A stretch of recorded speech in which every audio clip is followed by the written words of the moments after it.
বৈষম্য বিরোধী ছাত্র আন্দোলনের সহযোগীর প্রথম দিনে উত্তপ্ত ৩ পার্বত্য জেলা এবং কক্সবাজার। সংঘর্ষে আহত হয়েছে প্রায় ৩০ জন। কাগাছড়িতে শিক্ষার্থী এবং ছাত্রলীগ যুবলীগের মধ্যে ধাওয়া পাল্টা ধাওয়া হয়। সকালে শাপলা চত্বরে অবস্থান নেয় শিক্ষার্থীরা। এ সময় দলীয় কার্যালয় থেকে বের হয়ে অবস্থানকারীদের ছত্রভঙ্গ করে দেয় আওয়ামী লীগের নেতাকর্মীরা। ঘণ্টাখানেক পর শহরের ভাঙা ব্রিজ থেকে জড়ো হয়ে শিক্ষার্থীরা শাপলা চত্বরের দিকে আসতে চাইলে উভয় পক্ষের মধ্যে ধাওয়া পাল্টা ধাওয়ার ঘটনা ঘটে। এ সময় ইট পাটকেল নিক্ষেপে সাংবাদিক সহ দুপক্ষের অন্তত ২০ জন আহত হয়।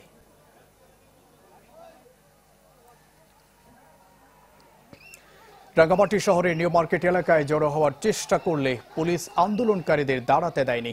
পরে আন্দোলনকারীরা ফিরে যাওয়ার সময় হাসপাতাল এলাকায় তাদের উপর হামলা হয়, আহত হয় কয়েকজন। এছাড়াও শহরের বিভিন্ন মোড়ে অবস্থান নেয় আওয়ামী লীগ ও সহযোগী সংগঠনের নেতাকর্মীরা। কক্সবাজার শহরের কালুর দোকান থেকে বাস টার্মিনাল পর্যন্ত এলাকায় অবস্থান নেয় শিক্ষার্থীরা।